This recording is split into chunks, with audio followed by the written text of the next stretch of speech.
السلام عليكم ورحمة الله وبركاته. الحمد لله وكفى وسلام على عباده الذين اصطفى. أعوذ بالله من الشيطان الرجيم. بسم الله الرحمن الرحيم. والذين يتوفون منكم ويذرون أزواجا يتربصن بأنفسهن 4 أشهر وعشرا فإذا بلغن أجلهن فلا جناح عليكم فيما فعلن في أنفسهن بالمعروف والله بما تعملون خبير. صدق الله العظيم. আল্লাহ পাক রব্বুল আলামিনের দরবারে লক্ষ কোটি শুকরিয়া, আমাদের পবিত্র কোরআনুল কারীমের তাফসীরের মাহফিলে এই মুহররম মাসে উপস্থিত হওয়ার তৌফিক দান করেছেন। শুকরিয়া আদায় করি আলহামদুলিল্লাহ। অগণিত দুরুদ ও সালাম বর্ষিত হোক আকায়ে নামদার সরওয়ারে কায়নাত মুহাম্মদুর রাসূলুল্লাহ সাল্লাল্লাহু আলাইহি ওয়াসাল্লামের সোনার রওজা মুবারকে, আল্লাহুম্মা আমিন। আজকে আমাদের সমাজে এই মুহররম মাসে এমন কিছু কাজ চলে যেগুলো শরীয়তের দৃষ্টান্তে সম্পূর্ণ বর্জনীয় এবং হারাম। তারই মধ্যে খুব সংক্ষিপ্তভাবে আমি একটা কথা আপনাদের সম্মুখে আলোচনা করার জন্য চেষ্টা করছি। যেমন আমাদের সমাজে আশুরার দিনে হাই হোসেন করে আমরা যা আওয়াজ করি, যে স্লোগান দেই, জেনে রেখে দেওয়া দরকার, এটা হলো সম্পূর্ণ শরীয়তের দৃষ্টান্তে হারাম। কারণ এটা আমরা এই বিশ্বাস করে করি, বা যারা করে তারা এই বিশ্বাস করে যে হযরতে হুসাইন রাদিয়াল্লাহু তাআলা আনহু এই মুহররম মাসের 10 তারিখে আশুরার দিন শহীদ হয়েছিলেন, তাই আমরা সেটাকে পালন করি।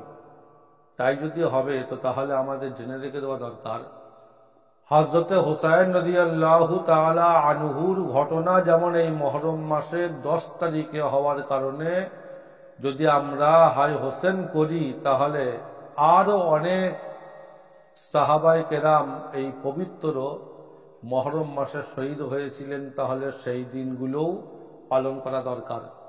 যেমন এই পবিত্র মুহররম মাসের 1 তারিখে হযরতে ওমর রাদিয়াল্লাহু তাআলা আনহু তিনি শহীদ হয়েছিলেন।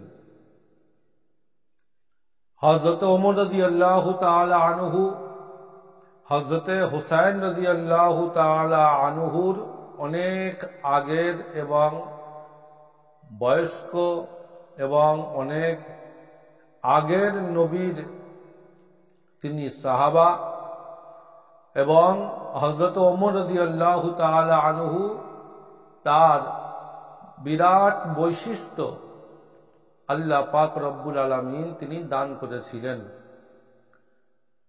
হযরত ওমর রাদিয়াল্লাহু তাআলা আনহু তিনি ছিলেন বিশ্বনবী রাসূলুল্লাহ সাল্লাল্লাহু আলাইহি ওয়াসাল্লামের শ্বশুর, আর হযরতে হুসাইন রাদিয়াল্লাহু তাআলা আনহু তিনি ছিলেন বিশ্বনবী রাসূলুল্লাহ সাল্লাল্লাহু আলাইহি ওয়াসাল্লামের নাতি। হযরত ওমর রাদিয়াল্লাহু তাআলা আনহু তিনি ছিলেন ইসলামের দ্বিতীয় খলিফা এবং অর্ধেক দুনিয়ার তিনি প্রেসিডেন্ট ছিলেন।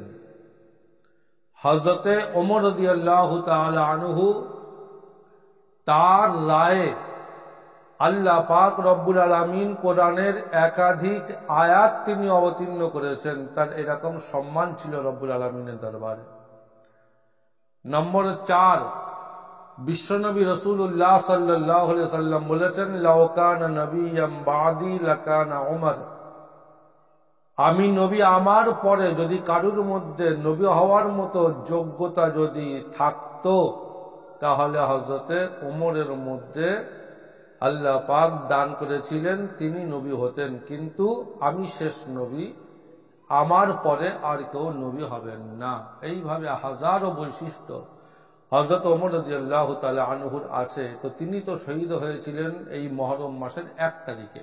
তাহলে মুহররম মাসের 1 তারিখটাকে সামনে রেখে হাই ওমর এরকম তাহলে অনুষ্ঠান এবং প্রোগ্রাম এবং সেই দিন পালন করা দরকার, কিন্তু আমাদের সমাজে এটা হয় না। এই জন্যে হযরত হুসাইন রাদিয়াল্লাহু তাআলা আনহুর বিরাট সম্মান, আমরা এটা বিশ্বাস করি, আহলুস সুন্নাত ওয়াল জামাত আমাদের আকীদা। তার বিরাট সম্মান, তিনি জান্নাতে সর্দার হবেন। তিনি নবী অনেক বৈশিষ্ট্য বর্ণনা করেছেন, সংক্ষিপ্ত সময় আমরা সে লম্বা আলোচনায় যাচ্ছি না। কিন্তু তাই বলে হাই হোসেন করা এটা শরীয়তে একেবারে বর্জনীয়। 2 নম্বর, শোক পালন করা। আমাদের সমাজে যেটা চলছে এটাও একেবারে সম্পূর্ণ হারাম। কারণ আল্লাহ পাক রব্বুল আলামিন পবিত্র কোরআনুল কারীমে কে কার জন্য কদিন শোক পালন করবে সেটা বলে দিয়েছেন। যেমন কোরআন শরীফের 2 নম্বর পারায় সূরা বাকারা 2 নম্বর সূরায় 234 নম্বর আয়াতে আল্লাহ পাক রব্বুল আলামিন বলছেন, ওয়াল্লাযীনা ইয়াতাওয়াফাউনা মিনকুম ওয়া ইয়াযারুনা আযওয়াজা ইয়াতারাব্বাসনা বিআনফুসিহিন্না আরবা'আতা আশহুরিন ওয়া আশরা ইলা আখিরিল আয়া। আল্লাহ পাক রব্বুল আলামিন বলছেন, তোমাদের মধ্যে যাদের স্বামী ইন্তেকাল করবে, মৃত্যুবরণ করবে, তো তাদের স্ত্রীদের জন্য দরকার 4 মাস 10 দিন শোক পালন করবে।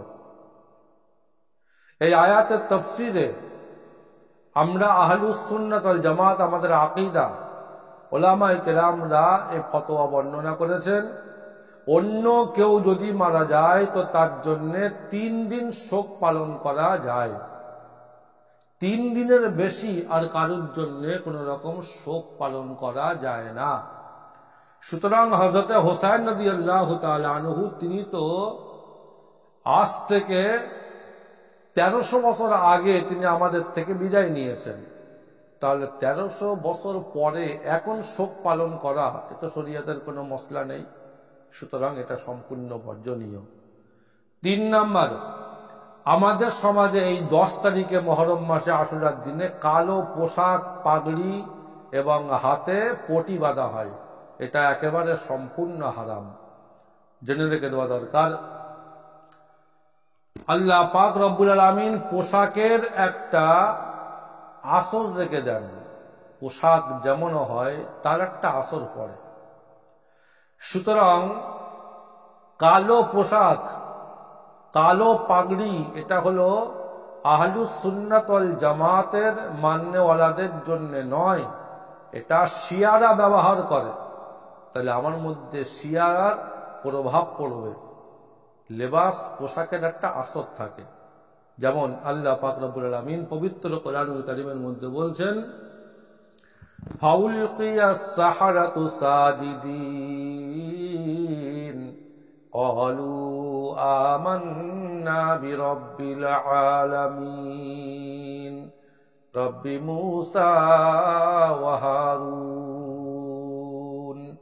কোরআন শরীফের 19 নম্বর পারায় সূরা শুআরা 26 নম্বর সূরায় 47 নম্বর আয়াতে আল্লাহ পাক রব্বুল আলামিন বলছেন যে হযরতে মূসা আলাইহিস সালামের সম্মুখে জাদুগারদেরকে সেজদায় লুটিয়ে দেওয়া হয়েছিল। তারা ঈমান এনেছিল, কলেমা পড়েছিল।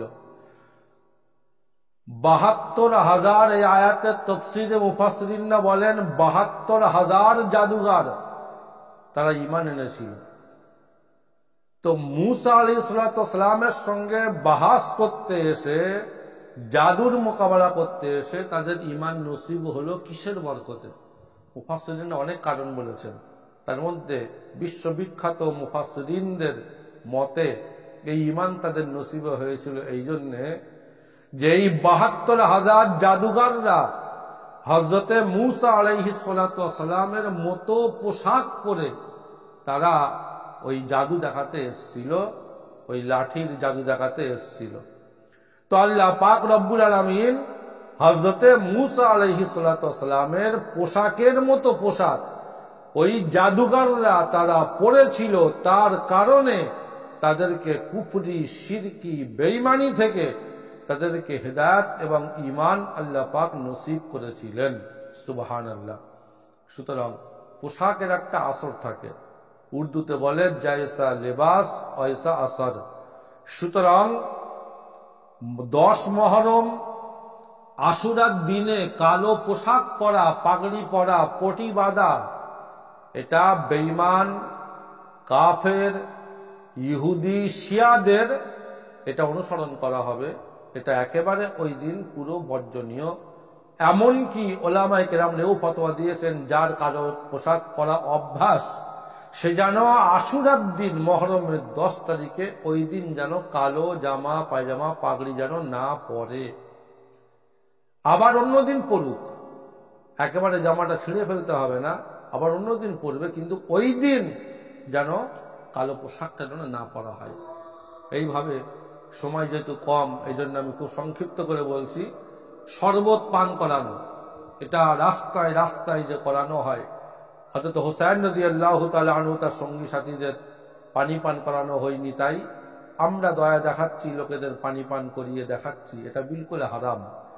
কারণ আশুরার দিন তো রোজা রাখার দিন, আর আমি হারাম কাজ করছি মানুষকে সেই রোজা রাখার দিনে দিনের বেলা পানি পান করিয়ে, শরবত পান করিয়ে, এটা বিলকুল হারাম। ঠিক তেমনই আমাদের সমাজে রেওয়াজ আছে খিচুড়ি তৈরি করা, এসব একদম পুরো সম্পূর্ণ বর্জনীয়। ঠিক তেমনি লাঠি খেলা, ঠিক তেমনি ছুরি মারামারি করা, কারণ এ শরীরের এক একটা অঙ্গ প্রত্যঙ্গ এ আল্লাহ পাকের দেওয়া আমানত, আর অন্য কারুর আমানতে কেউ খিয়ানত করা এটা হলো হারাম। তাই আমার শরীরে আমি যে ছুরি মারব, মাতাম করব, এটা বিলকুল হারাম। এ শরীর, ইয়া হাত আমার নয়। আমি যে পিঠ চাপড়াবো ছুরি দিয়ে মেরে, পিঠ আমার নয়, এটা আল্লাহ পাকের দেওয়া আমানত। এটা খিয়ানত করা হবে, যেটা একেবারে সম্পূর্ণ হারাম। সুতরাং কোনো অঙ্গে এরকম কোনো ক্ষত কিছু করা যাবে না। এইভাবে আরো হাজারো বেদাতি, কুফরি, শিরকি কাজ আমাদের সমাজে আশুরার দিনে হয়। আল্লাহ পাক রব্বুল আলামিন আমাদের সবাইকে হেফাজত করুক। সুতরাং করণীয় কাজ, যেটা গোটা কোরআনুল কারীমের 30টা পারায়, 114টা সূরায়, 540টা রুকুতে, 6666টা আয়াতে, ৭৬৪30টা বাক্যই, ৩,২৩,৬২১টা অক্ষরে, 7টা মনজিলে, 14টা সেজদায়, এবং গোটা কোরআনুল কারীমে মুফাসসিরিনদের হিসেব মতো ৪৩,২৪২টা যে জবর দিয়ে সাজানো, ৩৯,৫৮২টা যে জের দিয়ে সাজানো, ৮,৮০৪টে যে পেশ দিয়ে সাজানো, ১৭০০ মদ দিয়ে সাজানো যেখানে টান দিয়ে পড়তে হয়, গোটা কোরআনুল কারীমে ১,০৫,৬৮২টা নোক্তা এবং ফোঁটা দিয়ে সাজানো,